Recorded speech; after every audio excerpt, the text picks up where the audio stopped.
안녕하세요. 뽀얀거탑의 아나운서 류일합니다. 여러분 한 주 동안 건강하게 잘 보내셨죠? 오늘도 조동찬 선배님 함께해 주십니다. 안녕하세요. 네, 안녕하십니까? 자, 오늘 저희와 또 6개월간 함께해 주신 우리 임수민 PD가 오늘 네. 마지막 날이에요. 그래서 마지막 날 이제 식사라도 함께 하려고 그랬는데 요 뽀얀거탑이 편집할 게 평소에 저희가 그렇게 많았나요? 네. 그런 게 아니라고? 네. 시간이 없다고 우리랑 밥을 못 먹겠다는데 네. 오늘은 NG가 나더라도 거침없이 네. 모든 걸 그냥 날로 보내드리는 네. 방송 한번 할까요? 오늘은 그냥 네. 그냥 바로 갑니다. 편집 없이. 그럼 밥 먹을 수 있어요? 네, 유리 아나운서가 네. 평소 그 말하는 그런 습관이나 이런 걸 보면 편집이 어려울 수밖에 없겠어요. 내가 알기로는 우리 선배님 때문에 주로 편집이 들어가는 걸로 알고 있는데 자 오늘은 그럼 판단을 우리 청취자 여러분께서 네. 해보는 걸로. 네. 아, 그리고 오늘 예. 오전에 예. 제가 한국보건행정학회에 있었는데 음. 저한테 이제 인사를 하는 분이 있어요. 네. 그래서 저는 같이 인사를 하고 음. 오늘 조금 심각한 내용이었습니다. 그러니까 네. 신경외과 의사 부족 상태, 그것도 신경외과 의사들 중에서도 네. 뇌 수술을 수술하는 하는 의사? 의사들 부족 상태, 네, 이거 네. 어떻게 봐야 하는지 그런 심각한 내용이었는데 그래도 많은 분들이 와주셨고 관련된 속 시원한 현장의 얘기들을 할 수 있고 들을 수 있어서 좋았는데요. 끝나고 난 다음에 처음에 인사하셨던 분이 오시더니 뽀얀거탑 청취자라고 하시더라고요. 떨려 뭐라고 하셨을지. 이름을 근데 이제 명함교환이나 이런 걸 안 해서 네. 제가 선뜻 이름표만 봤는데 네. 그 이름표의 기억이 맞는지 모르겠어요. 자해 씨 아니면 차해, 뭐 장자해 아니면 장차해 이런 이름이었는데 여성분이세요? 여성분이에요. 근데 이제 네. 옷으로 살짝 가려서 네. 그냥 슬쩍 그 이름표에 있는 이름만 네. 있었는데 네. 언제 한번 사연 남겨주셨으면 좋겠고요. 그다음에 어떤 생각을 들었냐면 실은 저희가 약간의 매너리즘, 그러니까 청취하는 분이 팟캐스트나 애플 혹은 네이버 이 정도에서 1,000명이 채 안 들어주십니다. 한 500에서 600분 정도 들어주시는데 유튜브는 뭐 1,000명, 뭐 혹은 많을 때는 뭐 3,000명 이상 뭐 조회수가 나오는 것도 있지만 이 몇백 명이라는 숫자가 어떨까? 아예 됐어. 그냥 하고 싶은 말 하면 되겠지 이런 생각이었는데 오늘 아침에 뽀얀거탑 청취자라는 이야기가 저한테는 죽도 같았어요. 아 이거 그렇지. 우리가 생각해 보면 사실 100분 정도만 모여 있는 어떤 강연장이라고 하더라도 꽤나 큰 느낌이죠. 그렇죠. 네. 그러니까 열과 성을 다 해야 되는 일인데 몇백 명 이거를 제가 뭐라고 우리 팔뉴스나 뭐 이런 다른 비디오 머그 이렇게 조회수가 많이 나오는 프로그램과 비교해서 이것을 그렇게 됐다니 실은 이 팟캐스트 뽀얀거탑 뭐 다른 팟캐스트도 마찬가지지만 편집이 들어가지 않아서 그냥 저희가 말하는 것을 잘라내는 정도고 그다음에 이거 미닫이 뭐라고 하죠? 이 앞에 딱 펼쳐지는 썸네일. 네. 썸네일 왜 근데 썸네일이에요 그게? 몰라요 저도. 아무튼 썸네일도 뭐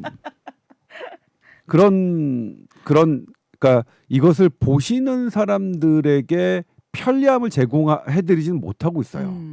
저희 SBS 뉴미디어국도 이걸 어떻게 할 거냐 말 거냐에 대해서 고민이 있었는데 그런 건 있습니다. 일단 조회수가 나오는 데를 방송국은 더 거기다 돈을 들이고 인력을 투입해야지.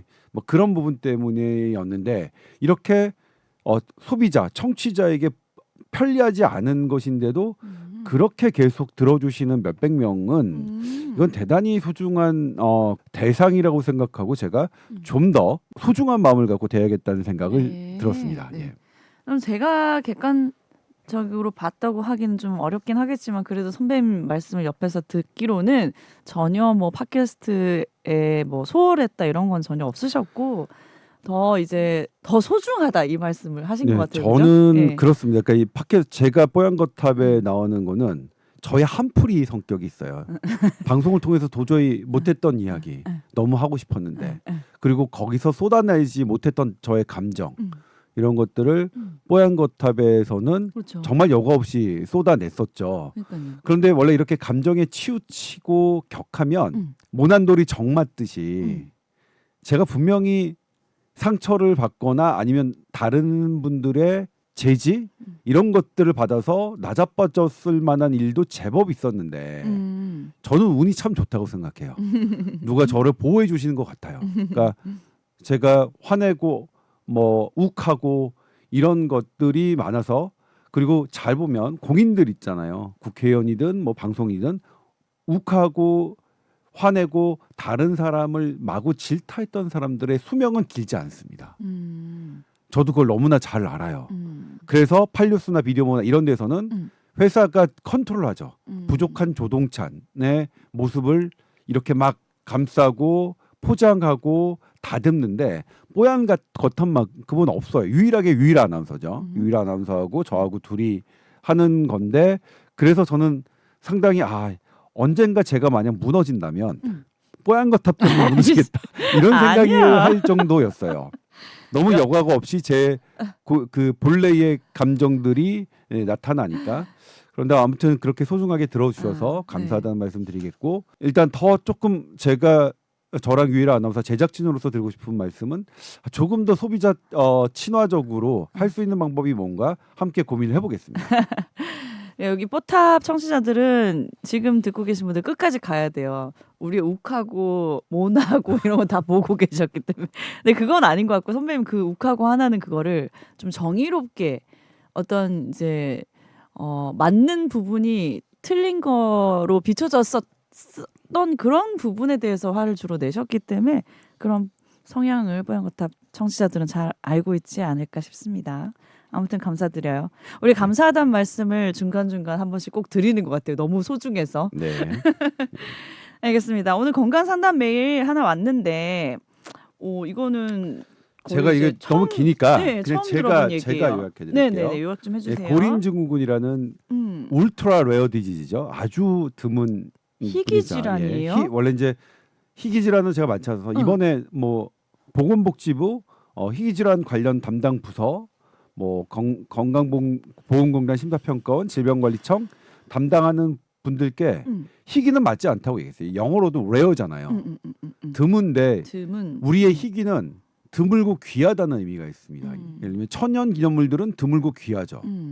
근데 병은 귀하잖아요. 그러니까 만약 질환 환자가 귀하다라는 의미면 그건 충분히 귀할 귀자를 써야 하지만 질환에 대해서 귀할 귀자를 쓰면 안 됩니다. 이건 공급자적인 측면이 반영돼 있는 건데 희귀 질환을 대하는 의사와 연구진들은 논문을 쓸 수 있잖아요.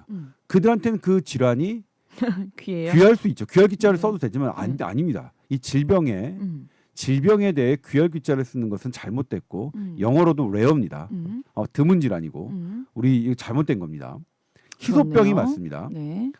그런데 이제 희소병은 네. 이분은 이 희소병 때문에 피부과에서 기저세포암, 구강 안면 외과, 그러니까 치과에서 치성각 환항, 산부인과에서 난소 섬유종, 그다음에 정형외과에서 다골성 골랑종, 안과에서 망막 전망증 이런 것들이 복합적으로 있는 것으로 진단받으신 것 같아요. 네. 그러면 이것이 각각의 진료는 다르더라도 하나의 희소병으로 파생된 문제이기 때문에 희소병에 대한 산정 특례 제도를 다 진료를 받아야 되는데 네. 이게 너무 어렵다는 거죠. 오. 피부과 갔더니 그래요? 그거는 잘 좋겠고 치과 갔더니 그래요? 그거는 이상하다. 저는 잘 모르겠는데요. 왜 그렇죠? 근데 뭐 산부인과 갔더니 그거는 이거 뭐 해당하는 저기 우리는 안 돼요. 이런 거고.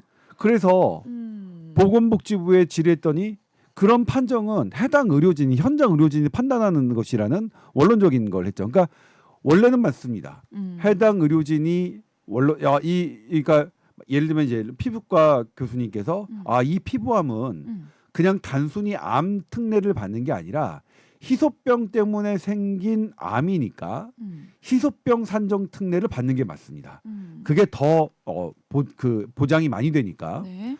그런데 이런 것들이 통합이 안 되니까 지금 환자분이 고생을 하시는 거죠. 이 그러니까요. 나의 안과적인 질환, 피부과적인 질환, 치과적인 질환이 하나의 희소병, 아주 극히 드문 희소병으로 인한 것이라는 것을 환자분이 일일이 증명하고 소명해야 되는 아주 어려운 상태죠. 네. 그래서 다음번에 제 메일로 제 메일은 제 기사에 바로 옆에 있습니다. dongcharn@sbs.co.kr인데요. 네. 연락 주세요. 이거는 취재거리가 됩니다. 보도 가치까지 있습니다. 아. 그리고 방금 말씀하셨던 본인이 이제 이걸 정확하게 알고 계신데 네. 현재 3분 진료 시스템에서는 이런 걸 의료진에게 기대하는 것도 어렵습니다. 예?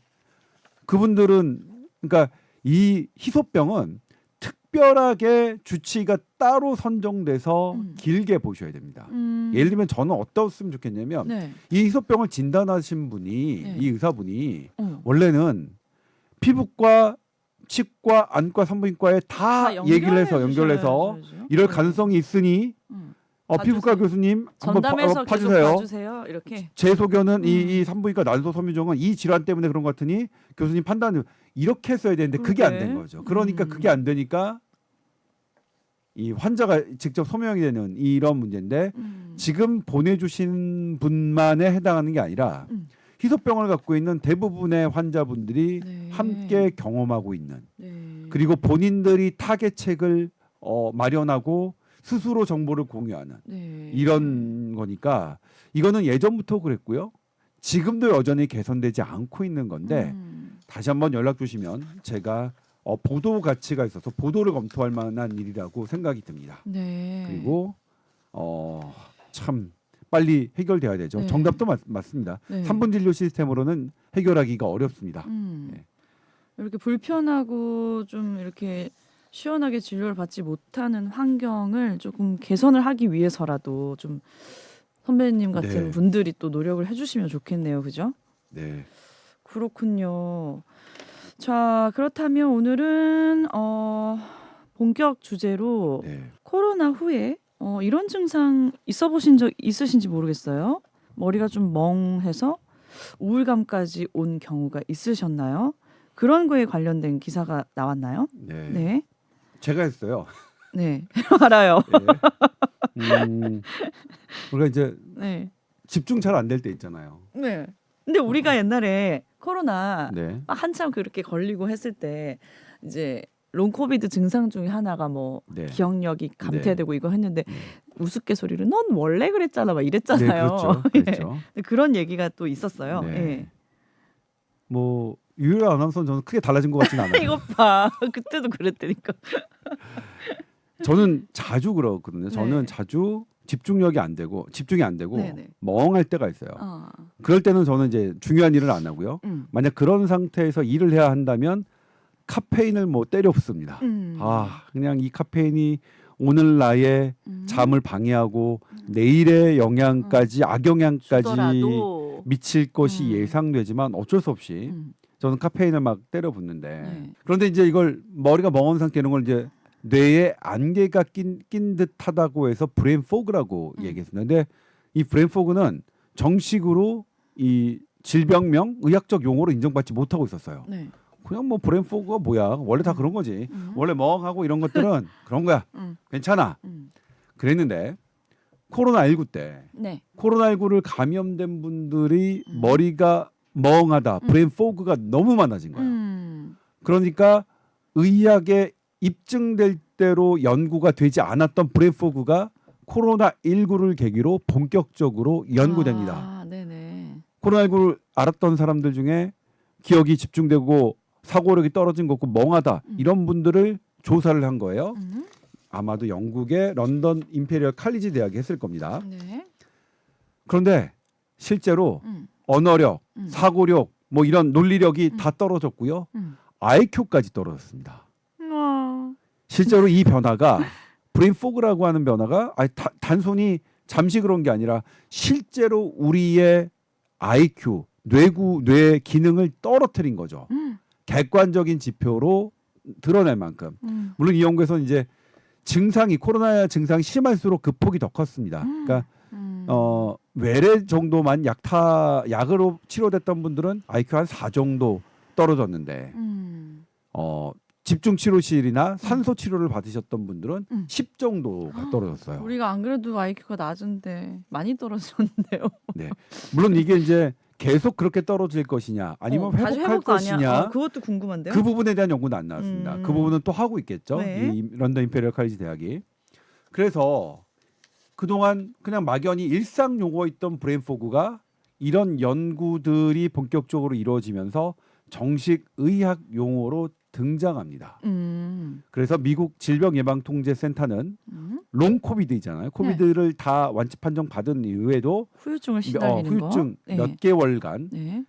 그런 것들을 앓고 있는 것을 롱 코비드라고 하는데 네. 가장 대표적인 신경학적 증상을 롱 코비드라고 이렇게 명명을 합니다. 네. 그러니까 이게 의학 사전 밖에 있던 롱 코비드가 의학 사전 안으로 들어온 게 코비드일 겁니다. 그러니까 그 전까지는 제가 막 브레인 포그 이런 기사들을 안 썼던 게 네. 그냥 일반인들 용어라서 안 썼고 이제는 기사화하는 게 이런 의미가 있습니다. 네. 의학 사전 안에 들어와서 제가 이제 브레인 포그라는 기사를 쓰게 된 계기고요. 네.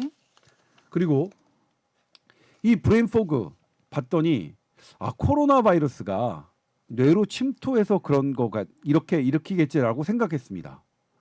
뭐 당연히 그렇지 않을까요?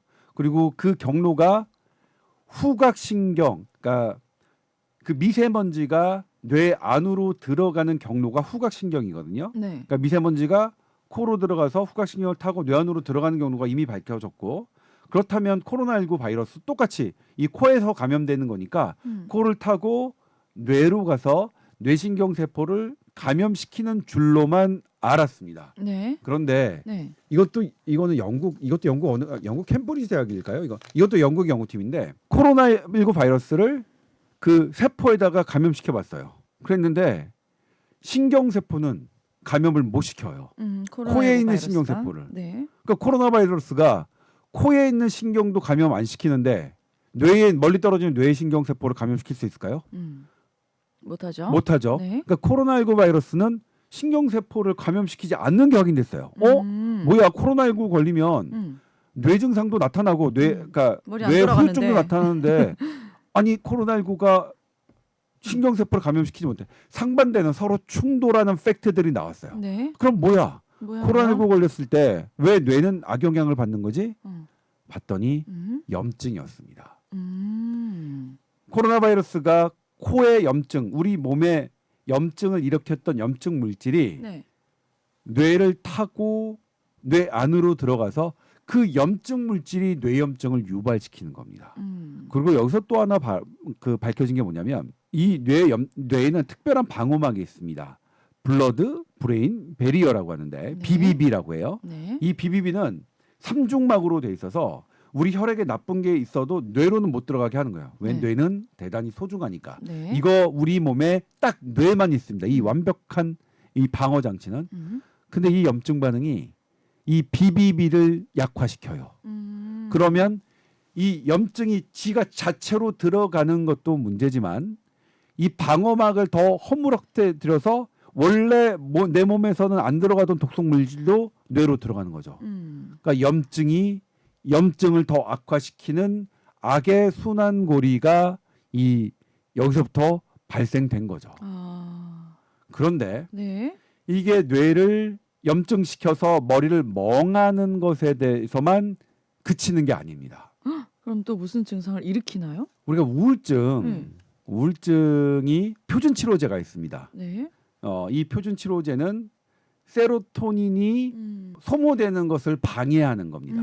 방해해서 우리 몸에서 세로토닌이 뭐 이렇게 잘 유지될 수 있도록 그리고 표준 치료제고 어느 정도의 이상의 우울증은 상담이나 이런 걸로 해결되지 않습니다. 으쌰 너무 우려하지 마. 그 마음의 문제야. 화이팅 우리 이런 다 걸로 같이 안 돼. 기도하자. 안 됩니다. 안 됩니다. 그럼 그런 약입니다. 예, 약이어야 이 돼요. 효과가 어느 네. 정도 있다는 거네요. 네. 그 표준 치료제죠. 그래서 네. 표준 치료제로 자리 잡았습니다. 네. 적어도 20년 이상. 지금도 여전히 이 항우울제는 표준 치료제입니다. 네. 이것도 뭐냐면 코로나 걸려서 막 40도 펄펄 끓는 애한테 해열제 줘야죠. 그런 애한테 야 너 기운 차릴 수 있어. 정신력의 문제야. 같이 기도하자. 이런 것과 다르지 않습니다. 근데 네. 그런데 표준 치료제가 안 듣는 사람이 있어요. 그 비율이 한 27% 정도 돼요. 오. 뭐지? 네. 얘네 왜 안 들어? 표준 치료제가. 어떤 차이가 있을까? 여러 가지를 해봤겠죠. 네. 해봤더니 딱 차이가 나는 게 음. 염증 반응 수치예요. 어. 표준 치료에 잘 듣지 않는 우울증 환자는 염증 수치가 높아져 있어요. 오. 그리고 우울증 치료를 아예 받지 않는 사람도 염증 수치가 올라가 있어요.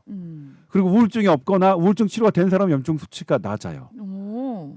이 염증, 뇌의 염증이라는 것은 우울증과도 어마어마하게 관련이 있다는 진짜 거죠. 염증이네요. 네. 그러니까 우리가 지금 순번을 따지면 어떤 뇌 염증 반응이 일시적으로는 브레인 포그, 단기간으로 물론 브레인 포그는 지금 연구가 진행되고 있는 거니까 이 기간이 얼마나 될지는 좀 지켜봐야 될 일이고요. 네. 그런데 지금 우리가 생각했던 마음의 병이라고 하는 우울증이 우울증의 약에 안 듣고 우울증 치료를 받지 않는 사람의 공통점이 염증 수치가 높은 거였잖아요. 우울증과도 관련이 있구나. 그러면 똑같이 작용되겠죠. 네. 이것도 이 우울증의 원인이 됐던 뇌 염증은 나의 BBB, 강력한 방어막을 허물어뜨려서 나의 독성 물질이 더 뇌로 빨리 가는 그런 악순환의 고리를 만들 수 있다는 거겠죠. 네.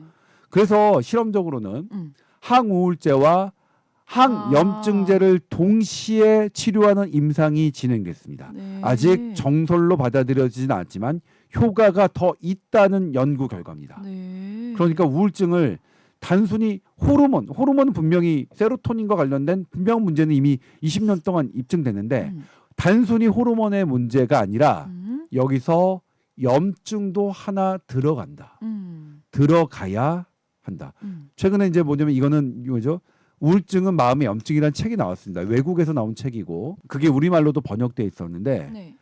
제가 그걸 언제 타이밍 봐서 해야 될까 했다가 네. 이번에 브레인 포그를 보고서 다시 한번 그 내용을 이제 접목시킨 건데요. 네. 그래서 우리의 우울증을 네. 좀 더 냉정하게 네. 과학적으로 이제 들여다볼 필요가 있겠죠. 그러니까 이 내가 우울한 것 그리고 그 우울이 염증 반응이라면 제때 치료받지 않으면 그거는 악순환의 고리를 탈 수밖에 없다는 게 지금 나왔던 거죠. 그리고 지금 이제 의료진들이 이제 어디에선가는 이걸 좀 더 연구하겠죠. 그러면 약으로 항우울제 대신와 항염증제가 어떤 항염증제가 잘 들을 건지 이런 부분들을 아마 세계 석학들이 연구를 하실 것 같고요. 네. 우리는 이제 그렇게 되면 우울증을 좀 더 이전보다는 좀더 하겠죠. 늘어났네요. 예. 네. 그런데 우리나라는 우울증이 좀 더 특별한 의미가 있죠. 있죠. 우리는 네. 자살률이 OECD 일위. 최고 국가니까요. 네. 네. 제가 계속 말씀드리지만 우리나라 OECD 다른 지표들은 원탑 아니면 투탑입니다. 가장 OECD 헬스 데이터를 기준으로 한 우리나라의 건강 지표는 뭐 최고입니다. 그리고 우리 국민이 GDP당 지불하는 비용은 낮습니다. 그러니까 이런 나라 국민이 돈을 적게 내면서 아주 아웃컴이 좋은 나라는 최고네요, 우리나라가. 최고입니다. 네. 그러니까 이런 나라를 두고 영국은 우리나라보다 돈을 더 많이 내니까 아웃컴 더 안 좋습니다. 독일 마찬가지고요. 스페인, 이탈리아 마찬가지입니다. 이런 나라들과 비교해서 우리가 그 나라로 따라가야 된다고 주장은 정말 말이 안 되고 정치적 선동입니다. 다만 우리도 전교 1등도 부족한 과목을 보충해서 공부해야 되듯이 네. 우리에게도 그런 측면이 있었고 그 측면 중에 하나가 현재 벌어지고 있는 중증 환자의 응급체계, 필수 의료의 응급체계의 문제 이런 부분들 우리가 네. 공부해서 좀 더 고쳐 나가야죠. 고쳐 나가야 하고요. 다른 나라보다 못하는 게 아니라 지금 우리나라에선 이게 제일 부족하니까 그 다음이 자살률, 그 다음이 재난적 의료비. 그러니까 재난적 의료비로 가정이 파탄되는 그 숫자인데 이거 물이 미국보다도 높습니다. 이거는 우리나라의 진료가 이렇게 싼데도 왜 이렇게 의료비 때문에 가정이 파탄 나는 사람이 많을까? 네. 이런 분들 때문이다. 우리 소개했던 네. 희소병 환자들이 이런 이분들의 약값은 몇억, 몇십억인데 아이가 그렇게 아파요. 제도 밖으로 이제 나가 있는 분들인 거네요. 네. 네. 아이가 아파요. 네. 그럼 5억, 10억 어떻게 하겠습니까? 부모가 5억, 10억 집 팔아서 팔아서라도 하죠. 차 진짜. 팔아서라도 하죠. 네. 제가 지난번에 말씀드렸던 군산의 SMA 환자, SMA가 우리말로 또 어떻게 될지 모르겠네요. 척수성 근위축증 환자. 군산에 있는 자기 집, 그다음에 군산에 있는 자기 누나네 집, 러시아에 있는 장인어른의 차 다 팔아도 10억밖에 안 돼가지고 10억이 모자라서 애한테 치료 못한 거예요. 뭐 그런데 어쨌든 그렇게 했다면 그 집안은 파탄 나는 거죠. 우리는 이런 부분 아주 고액의 치료비가 들어가는 사람들에 대해서 네. 보장 장치가 덜 돼 있는 거예요. 그러니까 우리가 우리의 의료 인적 자원을 어디에 우선순위로 써야 되느냐? 자살, 그다음에 재난적 의료비로 파탄 나는 가정을 막는데 우리의 인력을 써야 됩니다. 나머지를 먼저 하겠다는 것은 느슨하죠. 우리가 잘하고 있는 것에 더 무언가를 쏟아붓겠다? 느슨합니다. 제가 보기에. 그래서 제가 몇 번 말씀드렸지만 제가 희소질환 이런 부분에 관심을 가져야 될 수밖에 없는 건 네. 저의 개인적인 취향이 아니라 우리가 갖고 있는 문제의 1번, 2번이기 때문입니다. 네. 자살률도 그런 의미. 우리가 갖고 있는 문제의 1번이라고 네. 생각합니다. 그래서 우리가 갖고 있는 모든 것을 저는 여기에 적용합니다. 지역사회에 예를 들면 지금 간호법 하는 무슨 법이 지금 우리가 갖고 있는 1번과 2번의 문제를 해결하는 데 도움을 줄 수 있느냐. 예를 들면 오늘도 소아중증 환자의 센터를 늘리겠다고 하는데 그런 센터들이 진짜로 자살률을 낮출 수 있고 재난적 의료비를 낮출 수 있는 것이냐. 저는 거기서 딱 봐요. 그게 회의적이면 그냥 탁상공론이라고 제가 얘기하는 거죠. 네. 이분들한테는 사실은 센터가 아니라 그 기금이 중요하고요. 그리고 지금 의료진에서 이분들 지금 현재 있는 병원에서도 이런 분들이 잘 해소가 안 되잖아요. 지금 이분 국내 최고 대학병원 가셨는데도 네. 잘 어레인지가 안 되는 거잖아요. 네. 그럼 일단 이 국내 최고 대학병원 왜 그러냐면 너무나 바빠요. 너무나 바쁘기 때문이에요. 그러면 여기서 이 일하시는 분들을 다른 일에서 조금 안 바쁘게 하고 이 일에 집중할 수 있도록 하게 해야 되죠. 이 바쁜 분들 이렇게 계속 하면서 별개의 센터를 치면 그 센터에서 누가 일합니까? 그 발상이 저는 너무나 공허해요. 네. 그리고 그 센터가 생기면 자리가 많이 생기거든요. 그러니까 뭐냐면 그 센터를 지어서 자리를 차지하려고 하는 사람으로밖에 저는 안 느껴지고요. 일단 여기에 있는 국내 최고 대학병원의 이 선생님들이 이렇게 이 희소병 환자를 1시간, 1시고 2시간이고 보면서 이렇게 각과의 이런 전반적인 피부과, 산부인과 이런 것들을 전반적으로 어레인지할 수 있도록 충분하게 그런 여건을 만들어 주는 게 우선이지. 네. 이것에 대해서 그러면 우리는 희소질환 센터를 또 건립하겠습니다. 거기서 누가 일하는데요? 네. 지금 있는 사람도 다 버거운데. 예. 그런 측면에서 봐야 되고 그래서 지금 다시 우울증 자살로 네. 돌아가면 우리는 자살을 낮추기 위해서 많은 노력을 해야 되는데 이 부분에 대해서 이제 제가 좀 말씀드리고 싶어요. 자살의 근본적인 이유는 경제, 교육, 고립화 이런 사회적인 문제들 때문입니다. 네. 사회를 고치는 게 근본적이긴 해요. 네. 그런데 그분들이 내가 돈이 없어서 직장을 잃어서 친구들과 가족과 사별해서 이런 것들이 자살 직전으로 가기까지는 대부분 우울증이라는 질병을 거칩니다. 그래서 1차적으로 걸러낼 수 있고 막을 수 있는 게 이 우울증이라는 단계예요. 네. 물론 우울증만 잘 치료한다고 해서 해결되지는 않겠죠. 네. 사회 이런 문제가 해결되지 않는데 일단 나는 바이러스가 내가 계속해요. 열이 나요. 근데 해열제만 준다고 이 바이러스를 잡지 않는데 해열제만 준다고 내 몸이 낫지는 네. 않는 것처럼 네. 결국 사회가 이렇게 이 자살로 이어지는 우울증으로 이어지는 이 근본적인 것을 우리는 계속 다 같이 노력해야겠지만 이것은 분명히 의료적인 영역은 아닙니다만 이 우울증의 단계에 있을 때 일단 펄펄 끓는 아이들에게 해열제를 주는 것처럼 어쨌든 우울증 치료가 들어가야 되고요. 네. 그리고 그 우울증이 반복되는 이게 단순히 기분의 문제가 아니라 실제로 염증과 관련된 우리 몸의 진짜의 질병임을 우리는 또 그것에 대한 대안을 또다시 마련해야 되고요. 그러니까 더더군다나 기도하면 됩니다. 뭐뭐 하면 됩니다. 이런 거 이제 없애자고요. 이런 거 없애자고요. 네. 차라리 그분들에게 경제적 이런 것들을 더 도와줘야겠죠. 그런 거 말고 과학적으로 접근했으면 좋겠고요. 그다음에 이제 마지막으로 소개시켜드리는 게 네. 그러면 이제 약을 어떻게 할 것이냐, 치료 어떻게 할 것이냐 석학들에게 달렸으니까 그분들이 이제 정답을 내려주실 때까지 우리는 기다릴 수밖에 없겠고 우리가 할 수 있는 항염증, 항염증 생활은 무엇이냐? 가장 중요한 게 그러니까 수면입니다. 잘 자는 거. 잘 자는 것. 네. 두 번째가 항염증 식단. 연구자들이 제시한 것은 지중해식 식단입니다. 아하. 참 희한해요. 지중해. 그러니까 그 기름이 많잖아요. 식물성 기름 네. 많고 네. 저기도 있지만 뭐 고기도 있고 심지어는 와인도 있잖아요. 되게 이상해요. 와인을 많이 마시는 사람들이 알코올 되게 해로운 건데 그런 사람들이 심장병 질환을 딱딱 해보면 물론 높다는 것도 있지만 만만치 않게 낮다는 것도 있어요. 저는 결국 어떻게 생각하냐면 그 지중해 식단은 식단이 아니라 식문화가 아닐까? 그것을 하나의 스트레스를 그러니까 한 2시간이고 3시간이고 떠들고 그런 것도 웃고 있다. 떠들면서 나의 스트레스를 낮추는 저는 식단이 아니라 식문화라고 저는 생각해요. 개인적으로는 요건 제 개인적인 생각이고 네. 그 다음에 적당한 운동입니다. 적당한 운동은이라고 하는 것은 과도한 운동도 염증 수치를 느리게 되고요. 네. 네 번째 마지막이 고립화. 외롭게 되는 것은 안 됩니다. 그러니까 제가 일전에도 말씀드린 적이 있는데 그러니까 고령화 친고령화 사회, 그러니까 초고령화 사회에 진입한 그런 나라에서 노인들을 센터를 만듭니다. 각각 집에 있는 사람을 그냥 낮 동안이만이라도 함께 있어요. 그게 고립화가 그 치매와 이 염증을 가속화시키기 때문입니다. 이 네 가지를 안 하는 것, 그러니까 나 혼자 지내는 게 아니라 사람들과 어울리면서 지내는 것도 중요하다. 근데 이 네 가지 중에서 네. 가장 중요한 건 뭐예요? 수면입니다.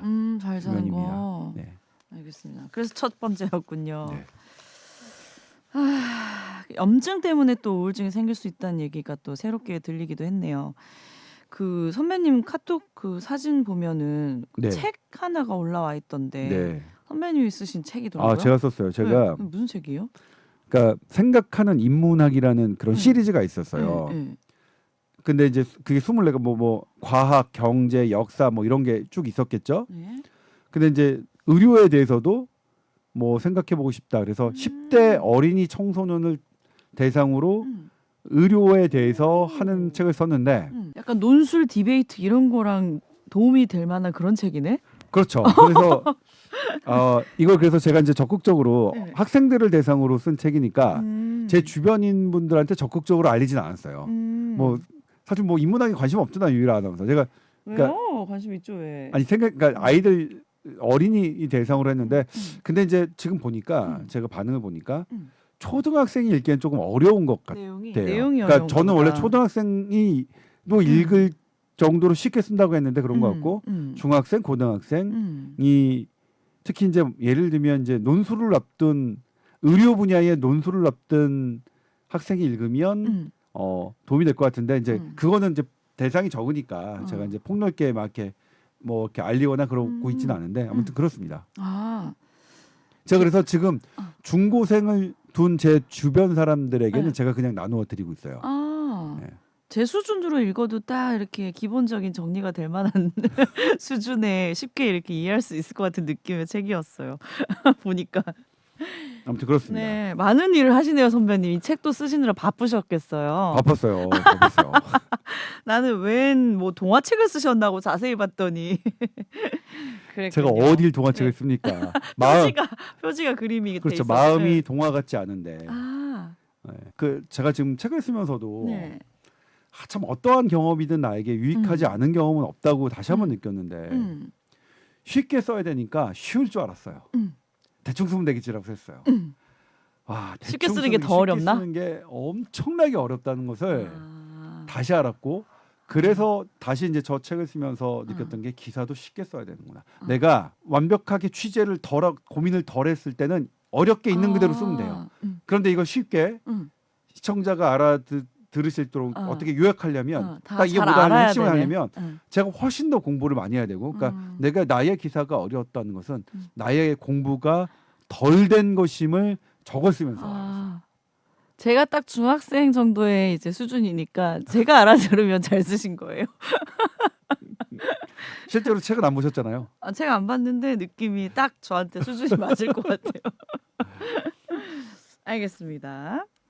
자, SBS 보이스 뉴스 골뱅이 gmail.com으로 또 다양하고 궁금한 이제 이야기들이 있으면 건강 상담 메일 보내주시기 바랍니다. 네. 자, 오늘은 여기까지 네, 할까요? 그 이런 네. 사연도 좋고요. 이런 사연은 사연으로 보도 가치가 있어서 저에게 꼭 메일 꼭 주시라고. 메일을 주셨으면 좋겠습니다. 네, 알겠습니다. 고생 많으셨고요. 다음 주에 뵙겠습니다. 감사합니다. 네, 고맙습니다. 네.